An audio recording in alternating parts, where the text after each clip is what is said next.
الحمد لله نحمده ونستعينه ونستغفره ونؤمن به ونتوكل عليه ونعوذ بالله من شرور أنفسنا ومن سيئات أعمالنا ومن يهده الله فلا مضل له ومن يضلله فلا هادي له ونشهد أن لا إله إلا الله ونشهد أن محمدًا عبده ورسوله أما بعد فأعوذ بالله من الشيطان الرجيم بسم الله الرحمن الرحيم يا أيها الذين آمنوا إذا قيل لكم تفسحوا في المجالس فافسحوا يفسح الله لكم وإذا قيل انشزوا فانشزوا يرفع الله الذين آمنوا منكم والذين أوتوا العلم درجات والله بما تعملون خبير صدق الله مولانا العظيم وصدق رسوله النبي الكريم ونحن على ذلك لمن الشاهدين والشاكرين والحمد لله رب العالمين۔ جو شے تیری نگاہ سے گزرے درود پڑھ، جو شے تیری نگاہ سے گزرے درود پڑھ، ہر جز و کل ہے مظہر انوار مصطفیٰ۔ آئیے سب سے پہلے ہم اور آپ مل کر آقا نامدار، مدنی تاجدار، دونوں عالم کے مالک و مختار، حضور ارواحنا فدا صلی اللہ تعالیٰ علیہ وسلم کی بارگاہ عالی جاہ میں درود پاک کی ڈالیاں عقیدت و محبت کے ساتھ پیش کرنے کی سعادتیں حاصل کریں۔ اللہم صلی علی سیدنا مولانا محمد معدن الجود والکرم منبع علم والحلم والحکم دائما صلی وسلم صلاۃ وسلام علیک یا رسول اللہ وعلى آلك وأصحابك وأزواجك وذرياتك أجمعين۔ سامعین کرام،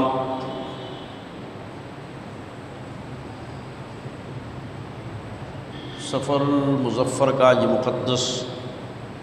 اور متبرک مہینہ ہے۔ آج اس کا دوسرا جمعہ ہے اور 14 تاریخ ہے۔ کل یعنی 15 صفر المظفر کو عالم اسلام کی ایک عبقری شخصیت، محسن اہل سنت، مناظر اسلام، رئیس القلم، فاتح یورپ و ایشیا، بانی مساجد کثیرہ و مدارس کثیرہ، واقف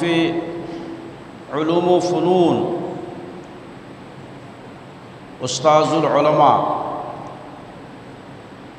مرجعی علماء، حضرت علامہ ارشد القادری علیہ رحمت و رضوان کا عرص پاک ہے۔ اس مناسبت سے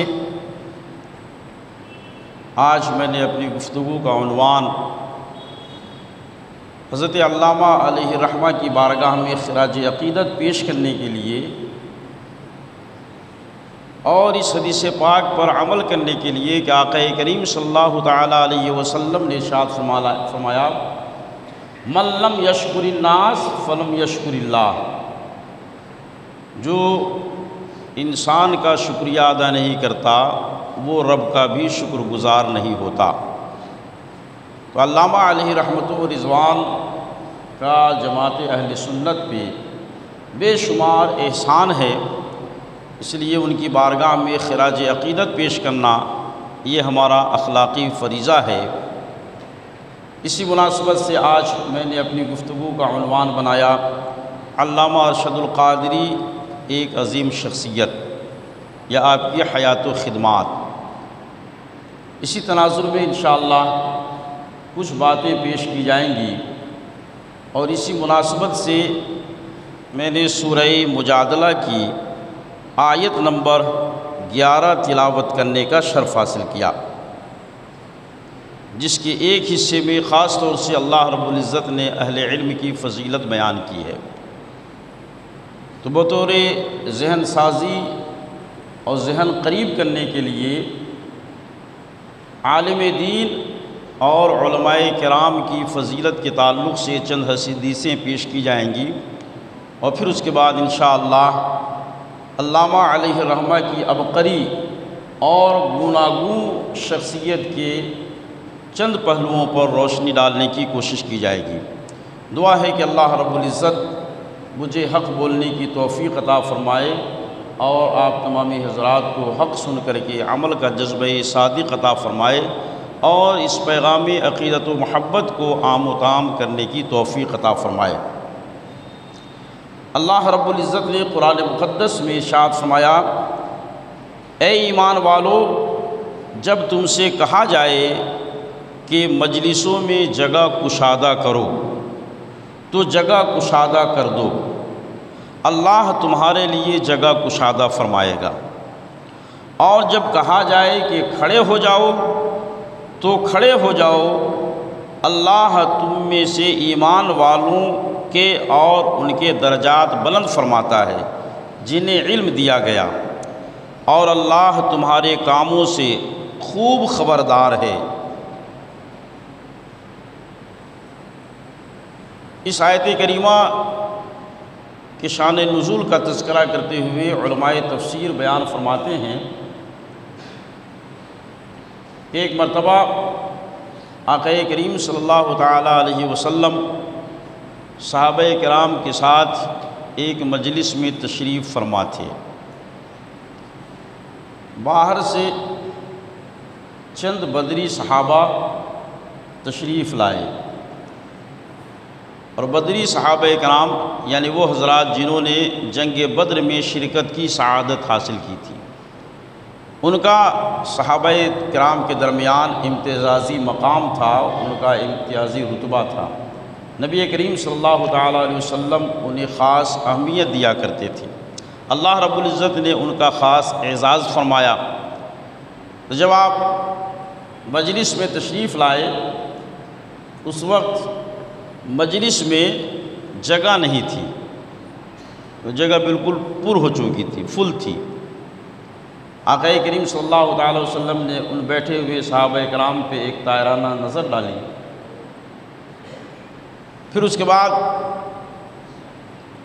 ان بدری صحابہ کے چہروں پر نگاہ ڈالی آپ نے۔ وہ اس بات کے منتظر تھے کہ مجھے اس میں جگہ مل جائے، اور ادھر حال یہ ہے کہ جگہ اندر نہیں ہے۔ تو نبی کریم صلی اللہ تعالیٰ علیہ وسلم نے ان میں سے چند حضرات کو مجلس سے اڑ جانے کے لیے کہا۔ جن حضرات کو یہ بات کہی گئی انہیں ذرا اچھا نہیں لگا کہ آقا صلی اللہ تعالیٰ علیہ وسلم نے مجھے اپنی مجلس سے اٹھا دیا۔ اسی تناظر میں اللہ رب العزت نے مجلس کے آداب سکھاتے اور بتاتے ہوئے صحابہ کرام کو یہ حکم دیا، اور یہ آیت کریمہ نازل ہوئی کہ جب تمہاری مجلس سجی ہوئی ہو اور اس میں اگرچہ گنجائش نہ ہو، لیکن اس کے باوجود بھی مجلس میں تم جگہ کشادہ کر کے اپنے بھائی کو اس میں بیٹھنے کی جگہ بنا دو اور جگہ دے دو، تو اللہ رب العزت تمہارے لیے جنت میں جگہ کشادہ فرمائے گا۔ اور نبی کریم صلی اللہ تعالیٰ علیہ وسلم جب ارشاد فرما دے تو پھر تمہارے قلب پہ بار خاطر نہیں ہونا چاہیے، تم جگہ دے دیا کرو۔ اور پھر اس کے بعد اللہ رب العزت نے ارشاد فرمایا والذین اوتوا العلم درجات، اور جنہیں علم دیا گیا اللہ نے انہیں درجوں بلند فرمایا۔ علماء تفسیر بیان فرماتے ہیں کہ اس آیت سے یہ بھی معلوم ہوا کہ علماء دین بڑے درجے والے ہیں، اور دنیا و آخرت میں ان کی عزت ہے، ان کا مخصوص مقام ہے۔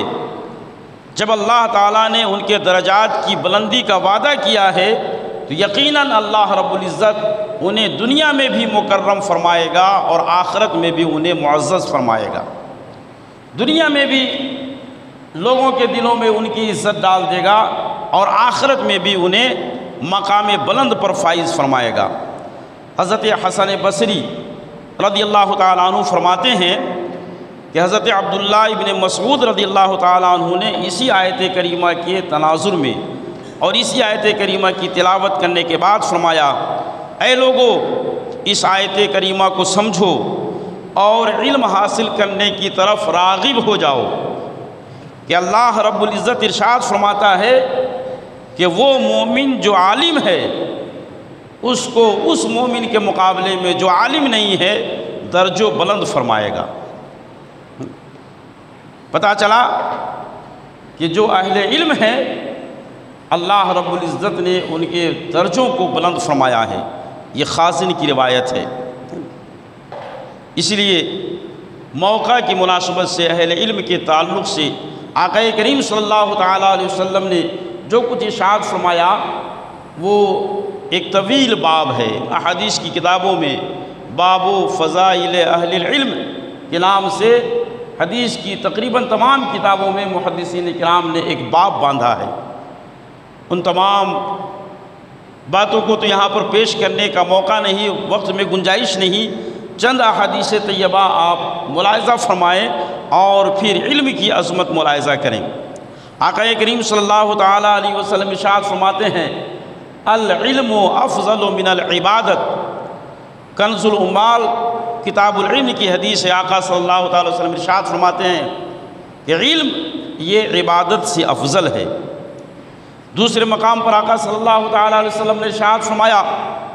علم اسلام کی حیات اور دین کا ستون ہے۔ ایک اور مقام پر آپ صلی اللہ تعالیٰ علیہ وسلم نے ارشاد فرمایا، علماء زمین کے چراغ ہیں اور انبیاء کرام علیہم الصلاۃ والتسلیم کے وارث ہیں۔ العلماء ورثۃ الانبیاء۔ اس کے بعد ایک اور مقام پر آقا کریم صلی اللہ تعالیٰ علیہ وسلم نے ارشاد فرمایا، مرنے کے بعد بھی بندے کو علم سے نفع پہنچتا رہتا ہے۔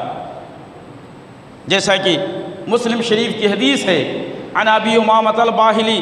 قال قال رسول اللہ صلی اللہ تعالیٰ علیہ وسلم، اذا مات الانسان انقطع عنہ عملہ الا من ثلاث، الا من صدقۃ جاریہ او علم ينتفع به او ولد صالح يدعو له او كما قال علیہ الصلاۃ والتسلیم۔ آقا کریم صلی اللہ تعالیٰ علیہ وسلم نے ارشاد فرمایا کہ تین ایسے افراد ہیں جو اس دنیا سے چلے جاتے ہیں، رخصت ہو جاتے ہیں، مگر اس کے باوجود بھی ان کے نامہ اعمال میں ثواب پہنچتا رہتا ہے۔ ان تینوں میں سے ایک وہ بندہ ہے جس نے علم نافع حاصل کیا، ایسا علم جس سے خلق خدا کو فائدہ پہنچا۔ تو اگرچہ وہ دنیا میں موجود نہیں مگر اس نے علم کا جو چراغ جلایا، علم کی جو روشنی اس نے بکھیری، اس روشنی سے جب تک لوگ فائدہ حاصل کرتے رہیں گے اس سکھانے والے کو اس کا ثواب پہنچتا رہے گا۔ اس طریقے سے آقا کریم صلی اللہ تعالیٰ علیہ وسلم نے ارشاد فرمایا، فقیہ واحد اشد علی الشیطان من الف عابد۔ مسلم شریف کی حدیث ہے، آقا صلی اللہ تعالیٰ علیہ وسلم ارشاد فرماتے ہیں کہ ایک فقیہ شیطان پر 1000 عابد سے زیادہ بھاری ہوا کرتا ہے۔ اس طریقے سے آقا کریم صلی اللہ تعالیٰ علیہ وسلم نے یہ بھی ارشاد فرمایا، علم کی مجالس جنت کے باغات ہیں۔ آقا کریم صلی اللہ تعالیٰ علیہ وسلم نے ارشاد فرمایا، اذا مررتم بریاض الجنہ فارتعوها قالوا ما هي یا رسول اللہ فقال حلق الذکر۔ آقا کریم صلی اللہ تعالیٰ علیہ وسلم نے ارشاد فرمایا، جب تم جنت کی کیاریوں سے گزرا کرو تو اس میں سے کچھ چن لیا کرو۔ صحابہ کرام نے کہا کہ یا رسول اللہ اس زمین پہ جنت کی کیاری کہاں ہے اور کون سی ہے؟ تو آقا کریم صلی اللہ تعالی وسلم نے ارشاد فرمایا کہ وہ ذکر کے حلقے ہیں جہاں پر اللہ اس کے رسول کا ذکر ہوتا ہے، وہ جنت کی کیاری ہوتی ہے، جنت کا باغ ہوتا ہے۔ تو علم کی مجالس یہ کیا ہے؟ جنت کے باغات ہیں، وہاں سے فائدہ حاصل کرنا چاہیے۔ اور ایک اور مقام پر آقا کریم صلی اللہ تعالیٰ علیہ وسلم نے ارشاد فرمایا کہ من سلک طریقا یلتمس فیہ علما سہل اللہ طریقا الی الجنہ۔ یہ بھی ترمذی شریف کتاب العلم کی حدیث ہے۔ آقا فرماتے ہیں کہ جو شخص علم حاصل کرنے کے لیے چلتا ہے، اللہ رب العزت اس کے لیے جنت کے راستے کو آسان بنا دیتا ہے، جنت اس کے لیے آسان ہو جاتی ہے۔ یہ علم حاصل کرنے کی برکت ہے۔ اسی طریقے سے ایک اور مقام پر آقا کریم صلی اللہ تعالیٰ علیہ وسلم نے ارشاد فرمایا قیامت کے دن علماء کے قلم کی سیاہی اور شہداء کے خون کا وزن کیا جائے گا، دونوں کو تولا جائے گا، میزان میں رکھا جائے گا۔ فرماتے ہیں کہ اللہ رب العزت اس دن علماء کے قلم کی سیاہی کو شہداء کے خون پر بھاری کر دے گا۔ انہوں نے دین کی حفاظت و صیانت کے لیے، لوگوں کے عقائد کی حفاظت کے لیے، لوگوں کے عقائد کے تحفظ کے لیے، دین کا مسئلہ بتانے کے لیے، قوم کو بے راہ روی سے بچانے کے لیے، بدعقیدگی سے بچانے کے لیے، گمراہی سے بچانے کے لیے، کفر سے بچانے کے لیے، شرک سے بچانے کے لیے جو خدمات انہوں نے انجام دی ہے، اس کا صلہ اللہ رب العزت یہ عطا فرمائے گا کہ کل قیامت کے دن ان کے قلم کی سیاہی کو شہداء کے خون پر بھاری کر دے گا۔ یہ اہل علم کی خدمات کا اثر اور انجام ہوگا۔ اسی طریقے سے آقا کریم صلی اللہ تعالیٰ علیہ وسلم نے ارشاد فرمایا کہ عالم کے لیے ہر چیز مغفرت طلب کرتی ہے، یہاں تک کہ سمندر میں مچھلیاں بھی علماء کے لیے مغفرت کی دعا کرتی ہیں۔ یہ اہل علم کی فضیلت ہے۔ اور مسند الفردوس کی ایک روایت ہے، آقا کریم صلی اللہ تعالی وسلم فرماتے ہیں علماء کی صحبت میں بیٹھنا یہ عبادت ہے۔ ایک اور مقام پر آقا کریم صلی اللہ تعالی علیہ وسلم نے ارشاد فرمایا علماء کی تعظیم کرو، کیونکہ علماء یہ انبیاء کرام کے وارث ہیں، لہذا ان کا ادب کرو، احترام بجا لاؤ۔ اور ایک مقام پر آقا صلی اللہ تعالی علیہ وسلم نے یہاں تک ارشاد فرمایا کہ اہل جنت جنت میں علماء کے محتاج ہوں گے۔ اللہ اکبر، ابن عساکر کی یہ روایت ہے۔ اور ایک مقام پر آقا صلی اللہ تعالی وسلم نے ارشاد فرمایا علماء آسمان میں ستاروں کے مثل ہیں، جن کے ذریعے خشکی اور تری میں، اندھیروں میں راہ پائی جاتی ہے۔ ان علماء کے ذریعے سے لوگ راہ پاتے ہیں،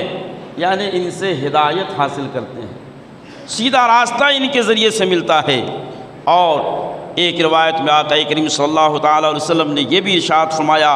قیامت کے دن انبیاء کرام علیہم الصلاۃ والتسلیم کے بعد علماء شفاعت کریں گے، لوگوں کی سفارش کریں گے، اور اللہ رب العزت ان کی سفارش سے لوگوں کو جنت میں داخل فرمائے گا۔ تو یہ اختصار کے ساتھ میں نے 15 احادیث طیبہ علماء کی فضیلت کے تعلق سے آپ کے سامنے پیش کی۔ ان احادیث طیبہ کے تناظر میں ہم رئیس القلم علامہ ارشد القادری علیہ رحمت و رضوان کی شخصیت کو دیکھیں گے، اور جب ہم اس کا مطالعہ کرتے ہیں، آپ کی حیات طیبہ کی ورق گردانی کرتے ہیں، تو پتہ چلتا ہے کہ جو فضائل و کمالات آقا کریم صلی اللہ تعالیٰ علیہ وسلم نے اہل علم کے بیان فرمائے ہیں، علامہ علیہ رحمت و رضوان نے اسی تناظر میں اپنی حیات مبارکہ بسر کی ہے۔ ایک مرتبہ درود پاک پڑھ لیں، اللہم صلی علی سیدنا مولانا محمد معدن الجود والکرم منبع علم والحم والحکم دائما صلی وسلم صلاۃ و سلام علیک یا رسول اللہ وعلی آلک و اصحابک و ازواجک و ذریاتک اجمعین۔ علامہ علیہ رحمت و رضوان کی حیات طیبہ کو آپ اپنی نگاہ کے سامنے رکھیں اور پھر اس کے بعد ڈاکٹر اقبال کے ان اشعار کو ملاحظہ کریں تو پتہ چلے گا کہ ڈاکٹر اقبال نے جہاں بہت سارے لوگوں کے لیے اور بہت سارے مجاہدین اسلام دین کے خادموں کے تعلق سے یہ اشعار کہے ہیں، وہیں پر علامہ علیہ رحمہ کی ذات بھی ان اشعار پر منطبق ہوتی ہے، اور وہ کام جو ماضی میں بہت پہلے بہت سارے مجاہدین اسلام نے انجام دیے ہیں، یقیناً وہ کارنامے حضرت علامہ ارشد القادری علیہ رحمت و رضوان نے بھی انجام دیے ہیں۔ ڈاکٹر اقبال نے کہا کہ دی اذانیں کبھی یورپ کے کلیساؤں میں، دی اذانیں کبھی یورپ کے کلیساؤں میں اور کبھی افریقہ کے تپتے ہوئے صحراؤں میں، دشت و دشت دریا بھی نہ چھوڑے ہم نے، دشت و دشت دریا بھی نہ چھوڑے ہم نے، اور بحر ظلمات میں دوڑا دیے گھوڑے ہم نے، بحر ظلمات میں دوڑا دیے گھوڑے ہم نے، اور دیار عشق میں اپنا مقام پیدا کر، دیار عشق میں اپنا مقام پیدا کر، نیا زمانہ نئی صبح و شام پیدا کر، اور خدا اگر دل فطرت شناس دے تجھ کو، سکوت لالہ و گل سے کلام پیدا کر۔ اور میرا طریق امیری نہیں فقیری ہے، میرا طریق امیری نہیں فقیری ہے، خودی نہ بیچ غریبی میں نام پیدا کر۔ اور فرماتے ہیں تو شاہی ہے پرواز ہے کام تیرا، تو شاہی ہے پرواز ہے کام تیرا، تیرے سامنے آسماں اور ہیں، اور ہزاروں سال نرگس اپنی بے نوری پہ روتی ہے، بڑی مشکل سے ہوتا ہے چمن میں دیدور پیدا۔ حضرات گرامی، علامہ ارشد القادری علیہ رحمت و رضوان 25 مارچ 1923 میں،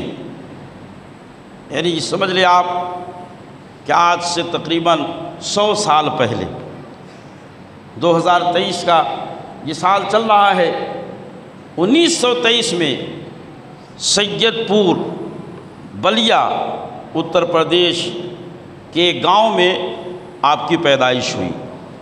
آپ کے والد محترم علی جناب عزت مآب عبدہ عبداللطیف رشیدی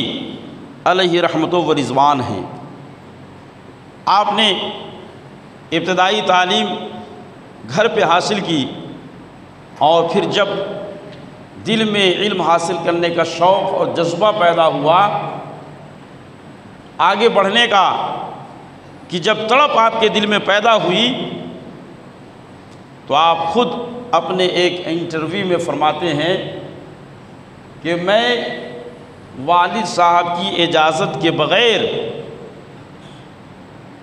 چونکہ اس وقت گھر کے حالات ایسے نہیں تھے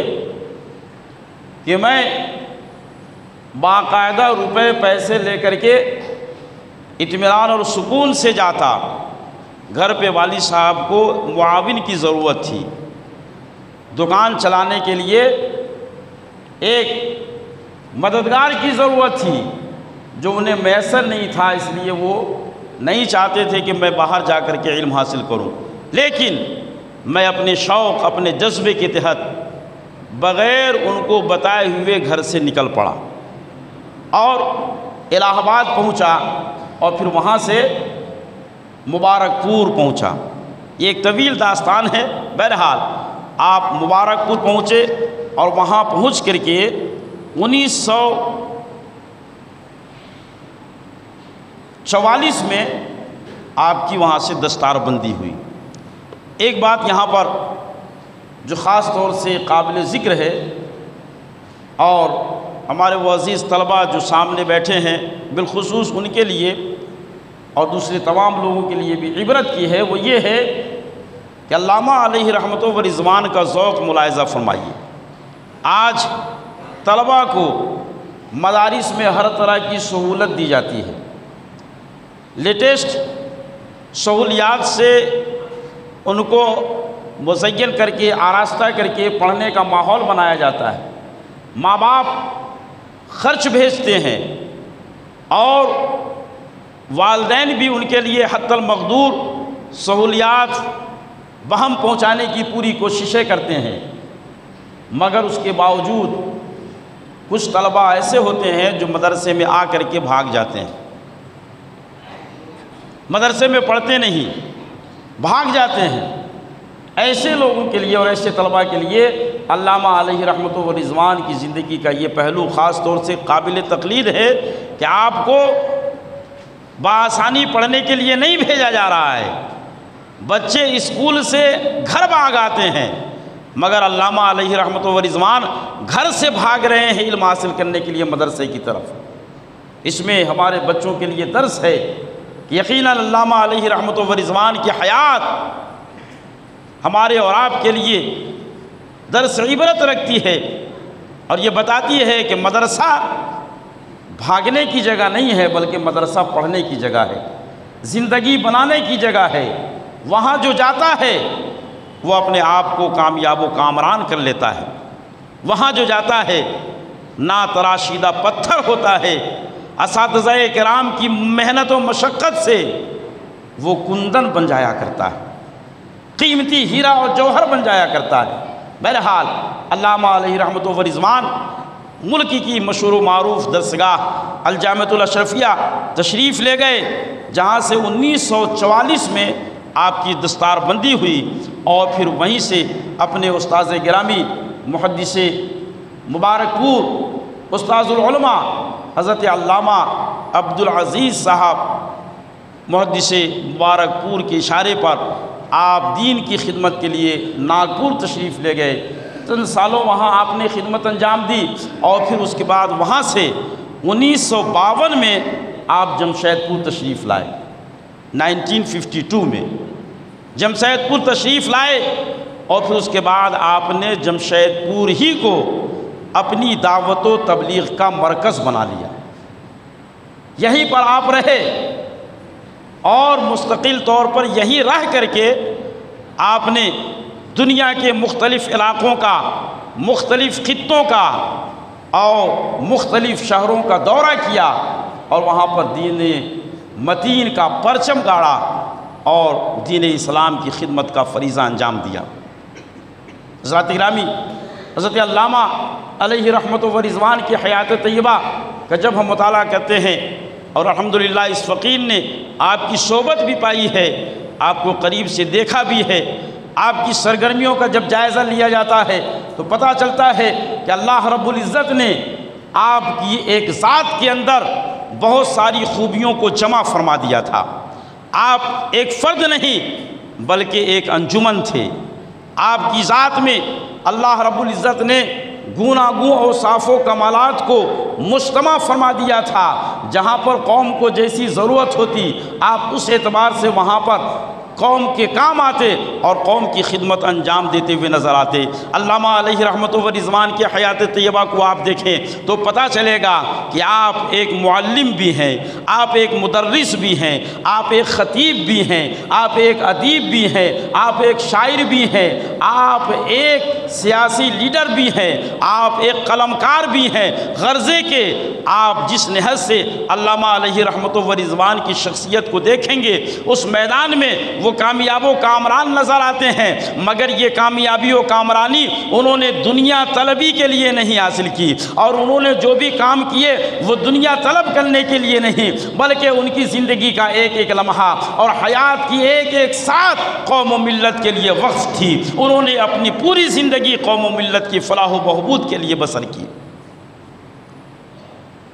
اس کام کے لیے آپ نے جہاں جمشید پور کی سرزمین پر متعدد مدارس قائم کیے، مساجد قائم کی، وہیں پر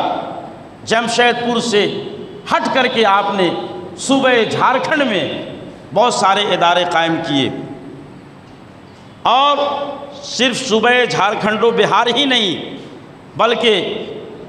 صوبہ بہار و جھارکھنڈ یہ تو بات کی چیز ہے۔ اس وقت متحدہ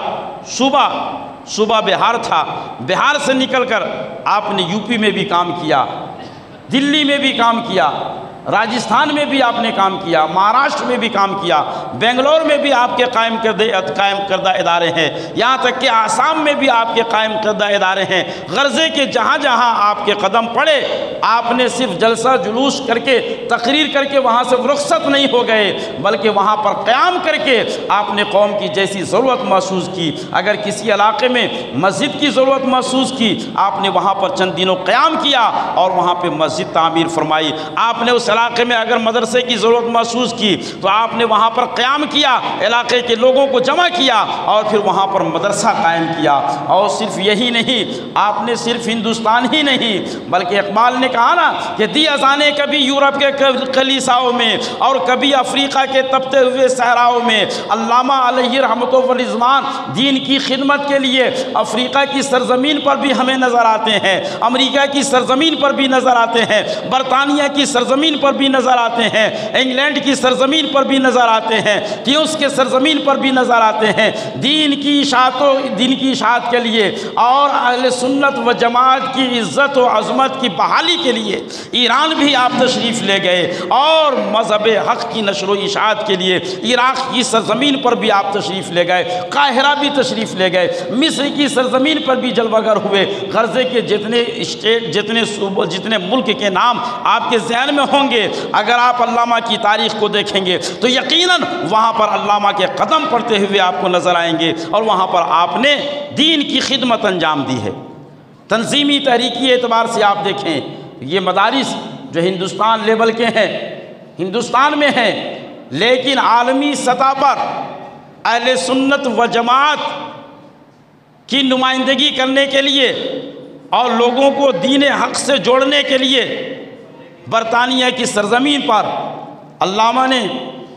ورلڈ اسلامک مشن کے نام سے ادارہ قائم کیا، جس کے ذریعے سے پوری دنیا میں اسلام و سنیت کا کام ہو رہا ہے۔ اور آپ کو جان کر کے حیرت ہوگی کہ آج دعوت اسلامی کے نام سے